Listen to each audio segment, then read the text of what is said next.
वाहिगुरु जी का खालसा वाहिगुरु जी की फतेह। सुखमनी साहब की चल रही विचार में आज हम गुरु साहब की कृपा से 13वीं अष्टपदी को समझने का प्रयास करेंगे।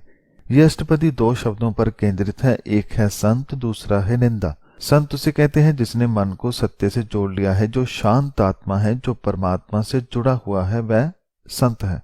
यदि और अच्छे से समझना है कि संत कैसा होता है तो सुखमनी साहब की 7वीं अष्टपदी को सुने, जिसमें गुरु साहब ने सात की महिमा के बारे में बड़ा ही विस्तार से समझाया है। और वही संत के गुण है।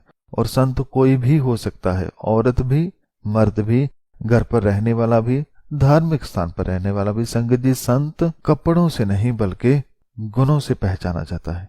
तो इस अष्टपदी को समझने के लिए पहले श्लोक पढ़ते हैं, जिसमें अष्टपदी का सार है, जिसमें गुरु साहब फरमाते हैं कि श्लोक संत शरण जो जन पर सो जन उदरणहार, संत की निंदा नानका बहुर बहुर अवतार। गुरु से फरमाते हैं कि जो जन संतों की शरण में आता है उसका उद्धार हो जाता है, और जो संतों की निंदा करता है वह बार बार अवतार लेता है, भाव जन्म लेता है। संगत जी, आज के दौर में संत कौन है और असंत कौन, ये जान पाना बहुत कठिन है। इसलिए हम किसकी शरण में जाएं, ये हम कैसे जाने। पर यह सवाल एक सिख के लिए कोई मुश्किल नहीं। वह बिना किसी देरी के बता सकता है कि उसका संत कौन है।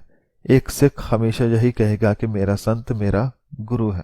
श्री गुरु ग्रंथ साहब जी यही मेरे संत हैं, और इनके अंदर जितने भी साधु महात्माओं की वाणी दर्ज है वह सभी संत है, और मैं उनकी शरण में ही रहता हूँ। सिख के लिए ये जवाब देना आसान है, पर जब और लोगों को देखते हैं तो उनके लिए इसका जवाब ढूंढ पाना बहुत मुश्किल होता है। पर मैं कहना चाहूंगा कि यदि असल संत की पहचान करनी है तो पहले आप अपने मन को थोड़ा सा जगाएं, उसे गुरबानी द्वारा ज्ञान से भरें। वह ज्ञान आपको विवेक बुद्धि देगा, जो आपको बताएगा कि कौन सा इंसान संत है और कौन सा असंत। जैसे कोई यदि लालच से भरा है तो वह संत नहीं हो सकता। कोई यदि किसी खास जाति वर्ण आदि से जुड़ा है और दूसरों के बारे में वह गलत बोलता है, वह संत नहीं, क्योंकि संत के लिए सब बराबर हैं। कोई यदि ये कहता है कि मैं ऐसा मंत्र दूंगा जिससे तुम्हारे सभी दुख चले जाएंगे, तो वह संत नहीं, क्योंकि संत जानता है कि दुख सुख आने ही है, ये नियम है। तो ऐसे बहुत से तरीके एक विवेक मन देता है, जिससे मन जान पाता है कि क्या कोई सही संत है भी या नहीं। इसकी सही पहचान हमें तभी होगी जब हम खुद को थोड़ा सा जागृत करेंगे। और इसके साथ सुखमनी साहब की 7वीं अष्टपदी भी जरूर पढ़े, जिसमें साध के गुण बताए हैं, वह संत के गुण भी हैं। तो इस अष्टपदी की शुरुआत में गुरु साहब फरमाते हैं कि संत के दुखण आर जाह कटै, संत के दुखण जमते नहीं छुटै।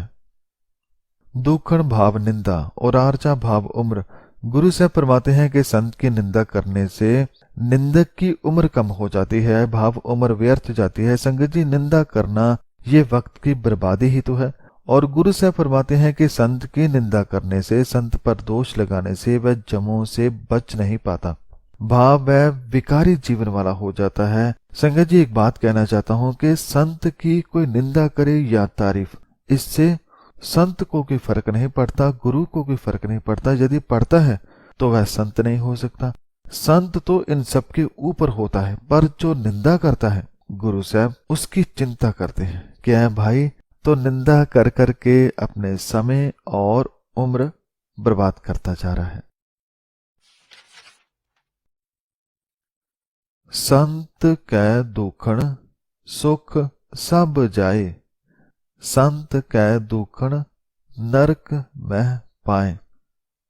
संत की निंदा करने से भाव वह इंसान जो सत्य के राह पर चल रहा है, उस पर कोई दोष लगाने से, उसकी निंदा करने से संत को तो कुछ नहीं होता, पर दोष लगाने वाले के सभी सुख नाश हो जाते हैं। वह निंदा करके खुद को ही नरक में, भाव दुखों में, बारी दुखों में ले जाता है। वह निंदा की अग्नि में जलता है, वह इस आग में अपने बाकी गुणों को भी गवा लेता है। तो संगत जी, ऐसा हमें बिल्कुल भी नहीं बनना, हमें किसी की भी निंदा नहीं करनी। संत कै दुखण मत होए मलीन, संत कै दूखण शोभा ते हीन। जो धर्म की राह पर चल रहा है उसकी निंदा करने से, उस पर दोष लगाने से अपनी ही बुद्धि मलिन होती है, और संत की निंदा से मन अपनी ही शोभा खुद ही समाप्त कर लेता है। संगत जी, आपने कभी देखा होगा कि जिसे हम बहुत महान मानते हैं, जब वह किसी की निंदा करनी शुरू कर दे तो जो बात सत्य है उस पर तो बात ना करे, पर जो हुआ ही नहीं उसे सत्य बनाकर पेश करे तो वह अपना किरदार खुद ही गंवा लेता है। उसकी निंदा लोगों को समझा देती है कि उसके मन में कोई प्रेम नहीं, कोई भाईचारा नहीं, केवल दिखावा था, भेदभाव था। संत के हते को रखे ना कोय, संत कै दूखण थान प्रष्ट होए। हम सब कहते हैं कि और कोई मारे तो मारे, पर परमात्मा कभी न मारे, क्योंकि जब वह सजा देता है तो बचाने वाला कोई नहीं होता। संगत जी, संत, गुरु साहबान या परमात्मा ये किसी को बुरा नहीं कहते, किसी को बुरे शब्द नहीं बोलते, पर गुरु साहब फरमाते हैं कि ऐ मन, जो किसी को कुछ नहीं कहते, सोच कर देख, यदि उनके मुख से किसी के लिए फटकार निकले, श्राप निकले, तो उसकी फिर कौन मदद करेगा? कोई भी नहीं, उसकी कोई सहायता नहीं कर सकता। और संत की निंदा करने वाले का अपना ही हृदय स्थान भ्रष्ट हो जाता है, मैला हो जाता है। और यदि संत कृपा करे तो संत कृपाल कृपा जे करें, नानक संत संग निंदक भी तरह। और यदि संत कृपा कर दे, मेहर कर दे, तो हे नानक, सत की संगत से, गुरु की संगत से निंदक का पार उतारा हो जाता है। वह निंदक भी पापों के समंदर से पार चला जाता है। इसलिए गुरु की शरण में ऐ मेरे मन तू जा, वहीं जाकर तेरा जो निंदक वाला स्वभाव बदल पाएगा। संगत जी, निंदा हमारा समय, सेहत और जीवन बर्बाद करती है, पर जब गुरु साहब की शरण में रहें तो हमारा समय सही जगह पर लगता है। जब गुरबानी विचार अंदर जाए तो सेहत भी ठीक रहती है, मन भी ठीक रहता है और जीवन मनोरथ भी पूरा हो जाता है। तो इस पदे के बाद अब गुरु साहब दूसरे पदे में फरमाते हैं कि संत के दूखण ते मुख पवै, संतन कै दूखण काग ज्यों लवै। सत्यवादी इंसान जो अपने परिवार में, घर में सुखी बसता है, संत जो धर्म की राह पर चल रहा है, यदि उस पर बिना वजह दूषण लगाया जाए, निंदा की जाए, बदनाम किया जाए, तो निंदा करने वाला निंदा करके खुद का जीवन भ्रष्ट कर लेता है। उसका चेहरा उस काग के जैसा हो जाता है जो गंदगी खाता है और सारा दिन काएं काएं करता रहता है। ऐसा करके वह भले इंसान का, संत का तो कुछ बिगाड़ नहीं पाता, पर इस रोग के कारण खुद बीमार हो जाता है, भ्रष्ट हो जाता है, विकारी हो जाता है। संतन कै दूखण सर्प जोन पाए, संत कै दूखण त्रिगद जोन किरमाए। और इतना ही नहीं, जो संत का दूखण करता है वह सर्प भाव सांप की चून में जाता है और इससे भी छोटी त्रिग्ध चून भाव छोटे छोटे कीड़े मकोड़ों की चून में जाता है। संगत जी, मरकर कहाँ जाएंगे, क्या होगा क्या पता, पर जीते जी जब हम निंदक बन जाते हैं तो हम अपने जीवन को कीड़े मकोड़ों की तरह जीते हैं, अर्थात गंदगी वाले विचारों में ही मन को गंदा कर लेते हैं। और हम इतने जहरीले हो जाते हैं कि हमारे विचार सांप की तरह औरों को डसते हैं, पर वह भूल जाते हैं कि वह ऐसा करके खुद कितने जहर से भर चुके हैं, ये वह नहीं जान पाते। और ये जहर ही उन्हें धीरे धीरे मारता जा रहा है, उसकी आत्मा को खत्म करता जा रहा है। संतन कै दूखण तृष्णा मह जल, संत कै दूखण सब को छल। जब विकारों की बात आती है, अवगुणों की बात आती है, तो जब हम एक बुरे विचार में फंसते हैं तो साथ में दूसरे अवगुण भी अपने आप आते चले जाते हैं। ये बुरी संगत का असर होता है। इसलिए गुरु साहब फरमाते हैं कि संत की निंदा करने वाला निंदा के जहर से तो मर ही रहा है, और ऊपर से इसे तृष्णा रोग भी लग जाता है, जो मन को आग की तरह चलाता है, और तृष्णा के साथ छल करने का रोग भी आ जाता है। भाव औरों को धोखा देने वाला भी निंदक बन जाता है। इसलिए इन सब रोगों से बचना है तो निंदा छोड़ो, गुरु की वाणी से जुड़कर मन से निंदा वाला अवगुण दूर करो, क्योंकि यदि ऐसे ही बने रहे तो संत कै दुखण तेज सब जाए, संत कै दुखण नीच निचाय। यदि हम ऐसे ही निंदक बने रहे, भले मनों पर दूषण लगाते रहे, साधु संत महात्माओं पर निंदा कसते रहे, तो उनका तो कुछ ना जाएगा, उनका जितना तेज है उतना ही रहेगा, पर हमारा तेज प्रताप सब नष्ट हो जाएगा और हम नीच सदाए जाएंगे, महानीच कहलाए जाएंगे। तो दूसरे पदे के आखिर में गुरु साहब फरमाते हैं कि संत दोखी का थाओ को नाह, नानक संत भावै ता ओए भी गत पाह। संत का दोखी का निंदा करने के कारण कोई सुख का सहारा नहीं बनता, क्योंकि निंदक ने अवगुण इकट्ठे करके जीवन को नष्ट कर लिया है। पर फिर भी इतना कुछ होने के बाद भी गुरु साहब फरमाते हैं कि यदि वह अब भी बदलने को राजी हो जाए, यदि उसे समझ आ जाए कि मैं निंदा करनी छोड़ना चाहता हूं, खुद का जीवन सुधारना चाहता हूं, तो हे सुधरने वाले मन, तू गुरु की शरण में जा। क्योंकि यदि संत गुरु चाहे तो वह निंदक के दुख दूर करके उसे निंदा से निकालकर परम गति प्रदान कर देता है, उसे प्रभु गुण देता है जो उसे दोबारा निंदा में जाने नहीं देते। तो संगत जी, आजकल हर इंसान इस रोग से पीड़ित है, पर मुश्किल ये है कि वह बदलना नहीं चाहता। हम रोज किसी न किसी की निंदा करते हैं, पर बाद में कभी न कभी सोचते हैं कि निंदा नहीं करनी चाहिए थी, ये सही नहीं, पर छूटती नहीं। संगत जी, ये अपने आप नहीं छूटते। जब गुरबानी पढ़ेंगे, मन में गुरबानी के गुण आएंगे, तो निंदा वाला स्वभाव खुद ब खुद चला जाएगा और हम सुखी हो जाएंगे। संत का निंदक महा अतताई, संत का निंदक किन टिकन ना पाई। तीसरे पदे की शुरुआत में गुरु साहब फरमाते हैं कि संत का निंदक महा अतताई होता है। अतताई भाव आतंक मचाने वाला, किसी न किसी बात को लेकर बिना वजह शोर मचाने वाला। और संत भाव जो सत्य से जुड़ा हुआ मन है, जो उसकी निंदा करता है, वह कभी टिककर नहीं बैठ पाता। भाव उसका मन एक क्षण के लिए भी आराम नहीं कर पाता, वह सदा तड़पता ही रहता है। संत का निंदक महा हत्यारा, संत का निंदक परमेश्वर मारा। संत का निंदक महा हत्यारा होता है। जैसे कोई किसी का कत्ल कर दे तो उस दोष के बराबर वह मन हो जाता है जो निंदा करता है।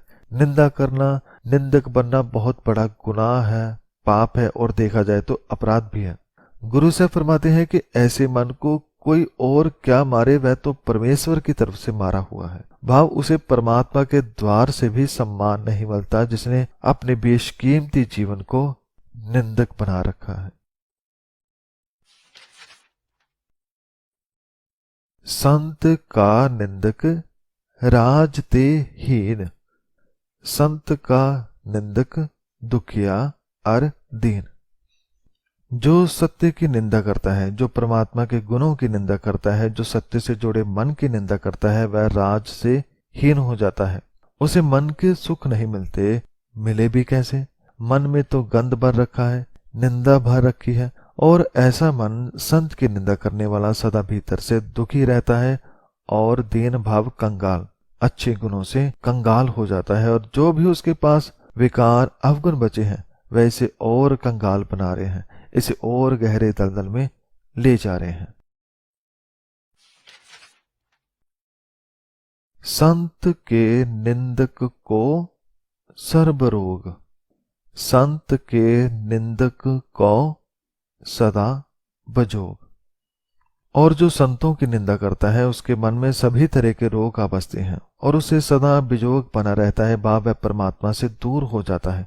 संगत जी, जो रब से दूर हो गया, जो प्रकाश से दूर हो गया, उसका जीवन अंधकार के सिवा कुछ भी नहीं। अब वहां केवल अज्ञान है, दुख है, पीड़ा है। इसलिए हमें अंधकार में नहीं जाना, हमें सदा परमात्मा से जुड़ना है। निंदक नहीं बनना, भक्त बनना है, संत बनना है, साधु बनना है, भाव परमात्मा के गुणों वाले नेक इंसान बनना है। संत की निंदा दोख मह दोख, नानक संत भावै, तां उसका भी होए मोख। दोख भाव दोष या बुरा कर्म, मोख भाव मुक्ति भाव छुटकारा। दोख में दोख भाव बुरे से भी बुरा, सबसे बुरा कर्म। गुरु साहब तीसरे पदे के अंत में फरमाते हैं कि संत की निंदा करने वाला भाव निंदा करना, ये अपने आप में सब बुरे कामों में से बुरा काम है। ये कर्म सबसे बुरा है, क्योंकि ये हमें सत्य से भी दूर करता है और सत्य के विरोध में भी खड़ा कर देता है। पर यदि संत को, गुरु साहब को पता चल जाए कि उसकी कोई निंदा कर रहा है, तो गुरु उसे कुछ नहीं कहता। गुरु तो उसे भी गले से लगा लेता है, उसका भी उद्धार कर देता है। हे नानक, यदि संत गुरु को भला लगे तो निंदक की भी मुक्ति हो जाती है, भाव वह भी इस अंधकार से बाहर आ जाता है, क्योंकि गुरु उसके जीवन में ज्ञान का प्रकाश कर देता है। संत का दोखी सदा अपवित्र, संत का दोखी किसे का नहीं मित्र। संत का दुखी निंदक निंदा चुगली के कारण अपवित्र मन वाला हो जाता है। इसी कारण उसका कोई मित्र नहीं बनता। दुनिया वाले मित्र नहीं, गुणों वाले मित्र। जैसे अभी हमारे मित्र हैं काम, क्रोध, बैर, निंदा, शोर, कड़वाहट, डर, घृणा, लोभ, मोह, इस तरह के मित्र। पर ये मित्र नहीं है, ये तो मन के शत्रु होते हैं। पर मन ये बात समझ नहीं पाता, ये तो इन्हें ही मित्र समझता है। इसी कारण वह दुखी रहता है, अपवित्र रहता है। यदि वह अपने असल मित्र जान ले कि वह कौन है, तो जीवन बदल जाए। मन के सच्चे मित्र होते हैं प्रभु गुण, सब्र, संतोख, दया, प्रेम, विनम्रता, सच्चाई, भाईचारा, मिठास आदि गुण। पर इनसे मन मिलता ही नहीं। संत के दोखी को डान लागे, संत के दोखी को सब त्यागे। डान भाव सजा। संत की, परमात्मा के भक्त की कोई निंदा करे तो उससे भक्त को कोई फर्क नहीं, पर निंदक को सजा जरूर मिलती है। और वह सजा क्या है? संत के दोखी को सब त्यागे, उसे सभी त्याग देते हैं, भाव उसका सब साथ छोड़ जाते हैं। संगत जी, जब हमारे पास कुछ ना हो तो आपने देखा होगा कि सब साथ छोड़ जाते हैं। ऐसे ही जिन्हें हम अपना मित्र मानते थे, अवगुण, विकार, असल में वह भी अंत में साथ छोड़ जाते हैं। यदि कोई साथ देता है तो वह परमात्मा, उसके गुण यदि उन्हें मन में बसाएं तो हम कभी अकेले न हो पाएंगे और निंदक होने से भी बच जाएंगे। संत का दोखी महा अहंकारी, संत का दोखी सदा विकारी। संत का निंदक महा अहंकारी बन जाता है और सदा विकारी भाव विकारी जीवन वाला जीवन गुजारता है। निंदा एक ऐसा रोग है जो और रोगों को भी खींचता है, जैसे चुगली, झूठ, क्रोध, घृणा आदि ऐसे और भी बहुत सारे विकार एक निंदा के कारण जीवन में आ जाते हैं। इसलिए इस रोग से जितना दूर रहे उतना अच्छा है। संत का दोखी जन्मै मरै, संत की दुखड़ा सुख ते टरै। संत का दोखी साधे हुए मन वाले पर दूषण लगाने वाला जन्मता मरता रहता है, भाव बहुत सारे विकारों में घिरा रहता है। कभी कौवा बनकर बोलता है, कभी सांप बनकर जहर खोलता है, और इन्हीं के कारण सुख ते टरै, टरै भाव टल जाता है, वह सुखों से दूर हो जाता है। संगत जी, जो औरों के लिए खड्डे बनाए वह एक दिन उसमें खुद ही गिर जाता है। और एक बात याद रखें कि यदि हम निंदा करते हैं तो हम लोगों का विश्वास खो लेंगे, क्योंकि वह सोचते हैं जो हमसे निंदा करता है वह हमारी निंदा भी किसी से करता होगा। तो इस पदे के अंत में गुरु साहब फरमाते हैं कि संत के दोखी को नाही ठाओ, नानक संत भावै ता लय मिलाए। गुरु साहब फरमाते हैं कि संत के निंदक का कोई सहारा नहीं बनता। संगत जी, यदि किसी को पता चल जाए कि कोई हमारी निंदा करता है तो हम उससे सीधे मुंह बात नहीं करेंगे, उससे दूरी बना लेंगे, पर गुरु साहब ऐसा नहीं करते। गुरु साहब फरमाते हैं कि चाहे निंदक का कोई सहारा ना बने, पर गुरु अपने निंदक को भी गले लगा लेता है, उसका सहारा बनता है और उसके पाप दूर कर देता है। हे नानक, यदि संत को लुभाए तो वह उसको अपने साथ मिला लेता है। संत का दोखी अध बीच ते टूटै, संत का दोखी कितै काज ना पहुंचै। संगत जी, जो निंदा करके अपना काम बनाना चाहता है, जो दूसरों को नीचा गिरा के खुद ऊपर उठना चाहता है, गुरु साहब फरमाते हैं कि ऐसा इंसान कभी ऊपर नहीं उठ सकता, उसका हर काम बीच में ही छूट जाएगा। जो संत का निंदक है उसका काम अधूरा रह जाता है, वह किसी काम में सफल नहीं हो पाता। संत के दोखी को उद्यान परमाइए, संत का दोखी उज्जड़ पाइए। उद्यान भाव जंगल, उज्जड़ भाव कुमारक, गलत रास्ता, अर्थात जो निंदा करता है उसका जीवन बहुत छोटे दर्जे का हो जाता है। वह ऐसे जीवन व्यतीत कर रहा होता है जैसे किसी जंगल में वह भटक रहा हो, जिसे कोई पता नहीं कि कहाँ जाना है, क्या करना है। और ऐसा मन संत का निंदक रास्ते से भटककर कुमार्ग पर चला जाता है। वह जीवन की असल राह को छोड़कर जीवन से कोसों दूर चला जाता है, विकारी बन जाता है। संत का दोखी अंतर ते थोथा, ज्यों सांस बिना मृतक की लोथा। थोथा भाव खाली, लोथा भाव मुर्दा। संत का दुखी ऐसा हो जाता है जैसे मृतक की लोथ हो, भाव जैसे मृतक शरीर हो। वह अंतर से थोथा भाव खाली होता है, उसमें हाड़ मांस तो सब कुछ है लेकिन जान नहीं है, सांस नहीं है। ऐसे ही निंदक होता है, उसके पास शरीर तो है लेकिन आत्मा नहीं, प्रभु गुण नहीं। यदि वह अपने अंदर परमात्मा से जुड़ा होता तो ही उसे जीवित माना जाता। और संगत जी, जो भीतर से परमात्मा से जुड़ा होता है वह कभी किसी की निंदा चुगली नहीं करता। संत के दोखी की जड़ किच ना है, आपन बीज आपे ही खा है। और संत का दोखी, जो भले इंसान की निंदा करता है, जो धर्म के राह पर चलने वालों पर लांछन लगाता है, उसका अपना जीवन कुछ नहीं होता।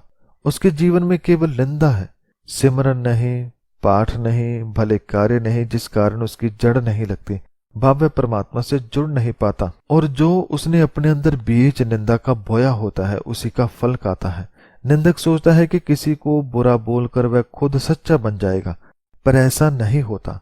झूठ हमने बोला है, बुरा हमने किया है, निंदा हमने की है, तो झूठे भी हम ही बनेंगे, बुरे भी हम भी बनेंगे, कोई दूसरा नहीं, क्योंकि जो बीजा है वही खाना पड़ेगा। तो 5वें बंद के आखिर में गुरु साहब फरमाते हैं कि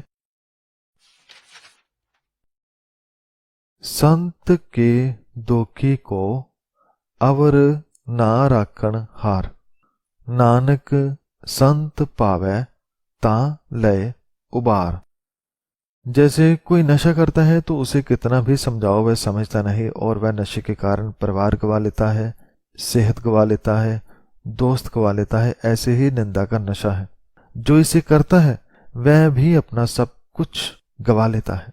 संत की निंदा करने वाले को कोई नहीं रखता, कोई उसका साथ नहीं देता, कोई उसे अंत में संभालता नहीं, और ये उससे छूटना भी चाहे तो छूट नहीं पाता, क्योंकि ये रोग उसके अंदर तक चला गया है। पर यदि वह गुरु के पास चला जाए, उसे अपने मन की बात बताए, गुरु की वाणी से फिर वह अपना मन लगाए, तो उसका ये रोग धीरे धीरे ठीक हो सकता है। गुरु साहब फरमाते हैं कि हे नानक, यदि संत को भला लगे तो वह उसको बचा लेता है, उसे इस रोग से निकालकर अपने गले लगा लेता है। संत का दुखी इयों बिललाए, ज्यों जल बिहोन मछुली तड़फड़ाए। छठे पद में गुरु साहब फरमाते हैं कि यदि निंदा में लगे रहे तो ऐसे बिरलाए भाव संत की निंदा करने वाला ऐसे विलाप करता है जैसे जल के बिना मछली को पानी से निकाल दो तो तड़प तड़प कर मर जाती है। ऐसे ही निंदक भी तड़प तड़प कर अपनी आत्मा को मार लेता है, जो जल से दूर हो जाता है, जो परमात्मा से दूर होकर निंदक बन जाता है। संत का दुखी भूखा नहीं राजै, ज्यों पावक ईंधन नहीं त्रापै। संत का दुखी निंदक हमेशा भूखा ही रहता है, वह कभी तृप्त नहीं होता। उसे ऐसा निंदा का चस्का लगता है जैसे आग। पावक में भाव आग में कितना भी ईंधन डालते जाओ, वह सब कुछ जलाकर राख कर देगी। हम सोचते हैं कि ज्यादा निंदा करने से, इसका मजा लेने से हम अपना भला कर रहे हैं। नहीं, हम खुद का मुख गंदा कर रहे हैं, खुद उसकी आग में दिन रात जल रहे हैं। ये ऐसी आग है जो अपनी मर्जी से नहीं बुझती, क्योंकि निंदा जितनी होगी ये आग बढ़ती रहेगी, हमें जलाती रहेगी। ये तभी रुकेगी, तभी शांत होगी जब इस मन को परमात्मा के नाम का शीतल जल मिलेगा। संत का दुखी छुटै अकेला, ज्यों बुआड़ तिल खेत माह दोहेला। संत का दुखी भाव जो संत की निंदा करता है, जो ईश्वर से नहीं बल्कि झूठ से जुड़ता है, वह ऊपर से तो दिखने में बड़ा स्वस्थ और हंसमुख लगता है, मगर अंदर से खाली और मैला होता है, जैसे तिल का पौधा। कुछ पौधे ऐसे होते हैं जो ऊपर से अच्छे लेकिन अंदर से खाली होते हैं। वह पौधा ऊपर से तो सुंदर दिखाई देता है, पर जब खोल कर देखा जाए तो अंदर से जला हुआ होता है। वह अपने बीज को भी जला देता है। ऐसे ही निंदक अपने स्वभाव से खुद को अंदर से जलाकर राख कर लेता है। संत का दुखी धर्म ते रहत, संत का दुखी सद मिथ्या कहत। संत का दुखी निंदक धर्म से भ्रष्ट हो जाता है। संगत जी, निंदक किसी एक धर्म से नहीं बल्कि हर एक धर्म से भ्रष्ट हो जाता है। पारिवारिक धर्म से निंदा करके रिश्ते बिगाड़ लेता है, संसारिक धर्म से भी निंदा करके अपना किरदार गिरा लेता है। ऐसे सभी धर्मों से वह भ्रष्ट हो जाता है जो वह कमाता है। जिसे वह झूठ निंदा की दीवार पर खड़ा कर रहा है, वह एक दिन गिर जाती है। उसका ये रोग, झूठ निंदा उसे अंदर तक भ्रष्ट कर देती है, जीवन को बर्बाद कर देती है। किरत निंदक का धुर ही पया, नानक जो तिस भावै सोई थिया। किरत भाव किए कर्म का फल। निंदक का निंदा करने का फल उसके धुर अंदर भाव भीतर तक फल जाता है। जो निंदा का बीज उसने बोया था वह उसका ही फल खाता है, जो बोया था उसे खाता है, दुख पाता है। पर गुरु साहब फिर से निंदक को गले लगाते हुए फरमाते हैं कि इसमें इसका क्या दोष, जैसा कुछ प्रभु को भला लगता है वही होता है। संगत जी, हम सभी में कितनी गलतियां हों, पर जब हम अपने मन को गुरु के आगे रख देते हैं तो गुरु साहब हमारी गलतियां, हमारे दोष नहीं देखता, बल्कि गुरु साहब हमारे अंदर क्या खूबियां हैं उसके बारे में हमें अवगत करवाते हैं। गुरु साहब हमें सत्य से जोड़कर, परमात्मा से जोड़कर नया जीवन देते हैं, जिसमें केवल प्रेम है, भरोसा है, निर्भयता है, सत्कार है, निंदा या अहंकार नहीं। संत का दुखी बिगड़ रूप होए जाए, संत के दुखी को दरगह मिले सजाए। सातवें बंद की शुरुआत में गुरु साहब फरमाते हैं कि संत का दुखी शांत आत्मा की निंदा करने वाला अपने ही आत्मा का रूप बिगाड़ लेता है, उसका रूप बिगड़ जाता है, भाव व विकारों के कारण करूप हो जाता है, और इसी कारण वह दरगह बाप परमात्मा के द्वार पर भी सजा पाता है। सजा संगत जी निंदक पहले ही भुगत रहा है। रब से दूर हो जाने की ये हम अपनी आत्मा को पहले से ही सजा दे रहे हैं। इसके अलावा और ज्यादा इन अवगुणों में फंसकर आत्मा को परमात्मा से दूर करके सजा के भागीदार बनते जा रहे हैं। संत का दुखी सदा सहकाइए, संत का दुखी ना मरे ना जीवाइए। सह का ये भाव सहकना तड़पना। गुरु साहब फरमाते हैं कि संत का दुखी सदा सहकता है, तड़पता है। वह बाहर से चाहे अच्छा भला दिखे पर अंदर से वह ना जीवित है और ना मरा हुआ। वह इन दोनों के बीच तड़प रहा है, दुखी हो रहा है, सहक रहा है। संत के दुखी की पूजै ना आसा, संत का दुखी उठ चले निराशा। संत का दुखी निंदक आशाएं तो बहुत बनाता है परंतु पूरी एक भी नहीं होती। वह निंदा करके दूसरे का नुकसान करवाना चाहता है, पर ऐसा करने से वह दूसरे का तो नहीं बल्कि खुद का नुकसान जरूर करवा लेता है। वह अपने किरदार को गिरा लेता है और ऐसे निंदा कर करके निराशा भरा जीवन जीकर मैला अवगुणों से भरा चला जाता है। संत कै दुख ना त्रिष्टै कोय, जैसा पावे तैसा कोई होए। संत के दुखी को निंदा करने वाले को मन की स्थिरता प्राप्त नहीं होती और जैसी उसकी नियत होती है वह वैसा ही स्वभाव बना लेता है। संगत जी ऐसा स्वभाव कभी शौक के लिए भी नहीं बनाना चाहिए। जैसे नशा शौक के तौर पर लो तो आदत बनते देर नहीं लगती, ऐसे ही निंदा है, यदि इसका स्वभाव बना लिया तो ये स्वभाव ही हमारी आत्मा की मौत का कारण बन जाती है। पया किरत ना मेटै कोय, नानक जाने सच्चा सोए।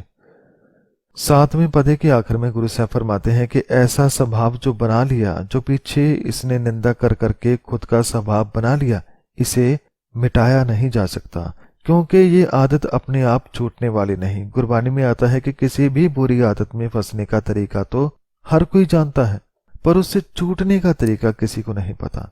हे नानक, इस भेद को केवल वह सच्चा प्रभु ही जानता है कि वह मन कितना दुखी है, कितना तड़प रहा है, कैसे वह अपनों ही अवगुणों के पिंजरे में कैद है। मगर घबराने की जरूरत नहीं क्योंकि अब 8वें बंद में गुरु साहब इस रोग का इलाज समझा रहे हैं कि क्या किया जाए जो इस रोग से जान बच जाए। गुरु साहब फरमाते हैं कि सब घट तिसके ओह करण हार, सदा सदा तिसको नमस्कार। सबसे पहली बात तो याद रखनी है कि हर एक घट, हर एक हृदय उस परमात्मा का ही है। वही सब में बसा हुआ है, वही कारण है, वही सब कुछ करने के समर्थ है और वही सब कुछ करवाने वाला है। जो सब कुछ करवाने वाला है उसको सदा सदा नमस्कार करनी चाहिए, उसको सर झुकाना चाहिए। भाव कि सबसे पहले तो परमात्मा को सर झुकाओ और इस बात को याद रखो कि वह परमात्मा सभी के अंदर है। जब मन ऐसे सोचेगा कि हर एक के मन में, दिल में वह एक है, तो फिर वह किसी की निंदा नहीं कर पाएगा क्योंकि सब में तो रब है। प्रभ की उस्तत करो दिन रात, तिसह त्यावो सांस गिरास। दूसरी बात गुरु साहब समझाते हैं कि निंदा को दूर करने के लिए मन को वह सब दो जो उसे जरूरी है। भाव मन में रब के गुण भरो ताकि मन परमात्मा के नाम से भर सके, गुणों से भर सके। जब मन गुणों से भरेगा तो निंदा अपने आप चली जाएगी। गुरु साहब फरमाते हैं कि ऐ मन, गुरु की वाणी द्वारा भगवान का गुणगान सदा ही करते रहो, दिन रात करते रहो। भाव उसे कभी ना भूलो, अपने हर श्वास एवं ग्रास से उसका ही ध्यान करते रहो। जब हर पल हम एक रब के बारे में सोचेंगे, उसके गुणों को पढ़ेंगे, सुनेंगे, समझेंगे, शब्द विचार करेंगे, कथा कीर्तन सुनेंगे तो मन खुद ब खुद इस तरफ लग जाएगा। और जब मन अच्छाई की ओर चल पड़ता है तो बुराई अपने आप मन से दूर हो जाती है। सब कछ वर्तै तिसका किया, जैसा करे तैसा को थिया। और जब मन सुधर जाता है तो मन अपने किए पर बहुत पछताता है कि मैं कैसा था, कैसे मैंने जीवन को बर्बाद कर लिया, निंदा में लग कर खुद को खुद का दुश्मन बना लिया। गुरु से फरमाते हैं कि यह भी उस मालिक का कोई खेल ही था। जैसा वह किसी को बनाता है वैसा ही कोई बन जाता है। बाब ईश्वर जैसे मनुष्य को बनाता है वैसा ही वह बन जाता है। इसलिए यदि निंदक थे तो उसमें भी कोई उसकी मर्जी होगी, और अब सुधर गए हो तो उसमें भी उसकी रजा है। इंसान को क्या से क्या बना दे ये तो वही जानता है। अपना खेल आप करने हार, दूसर कौन कहे विचार।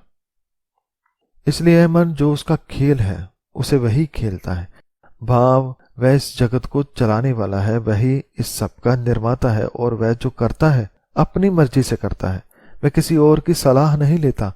और हमें भी उसके हुक्म को समझना है, और हमें जो खिलाड़ी बनाकर भेजा है उसमें अपना रोल बाखूबी निभाना है, पर उसे निभाने के लिए होश में रहना जरूरी है, नशे से दूर रहना है, विकारों के नशे से, निंदा से दूर रहना है। दूर रहने का तरीका जैसे कि बताया कि परमात्मा की वाणी से, उसके शब्दों से, गुणों से जुड़े रहना है।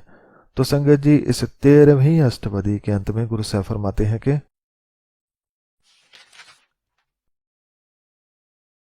जिस नो कृपा करे तिस आपन नाम दे, बड़ भागी नानक जन से। हे नानक, जिस पर वह कृपा करता है, मेहर करता है, उसे अपना नाम देता है और वह जन वडभागी हो जाता है, भाव बड़े भाग्य वाला हो जाता है। संगत जी, पहले निंदक अपने भाग्य को निंदा कर करके दुर्भाग्य बना लेता है, लेकिन जब गुरु साहब इसे प्रभु की वाणी से जोड़ते हैं तो वह उस नाम को पाने के लायक हो जाता है जो उसके भाग्य को चमका देता है। गुरु साहब मन को प्रभु गुणों से जोड़ देते हैं और ऐसा करके मन अपने अंदर सब सुंदर गुणों वाले बीज लगा लेता है, सुंदर विचार उगा लेता है। और जैसे कि हम सब जानते हैं कि जैसे बीज बीजेंगे वैसा फल हम खाएंगे, वैसा भाग्य हमारा बन जाएगा। तो अब मन उसके नाम के फल खाता है, उस परमात्मा से सदा जुड़ा रहता है। तो संगत जी, ये थी 13वीं अष्टपदी की विचार। इस अष्टपदी में गुरु साहब ने हमें निंदा करने से क्या क्या नुकसान होते हैं उसके बारे में समझाया, और साथ में यह भी समझाया कि गुरु की निंदा करके गुरु का कुछ बिगाड़ नहीं सकते, लेकिन यदि गुरु के साथ जुड़ा जाए तो गुरु हमारे इस रोग से हमें जरूर छुड़ा देता है।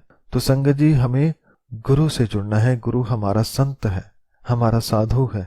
इनसे मिलकर गुरु की वाणी को पढ़ समझकर वाणी को मन में बसाना है ताकि मन में अच्छे अच्छे गुण भर सकें, हम परमात्मा से एक हो सके और अपने जीवन को सफल कर सकें।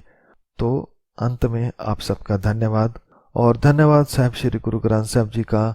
उनको बार बार प्रणाम है, कोटि कोटि नमन है, जो इस विचार को उन्होंने हमें समझाया और एक अच्छी राह पर चलने का संदेश दिया। और आप सब संगत का भी बहुत बहुत धन्यवाद। वाहिगुरु जी का खालसा, वाहिगुरु जी की फतेह।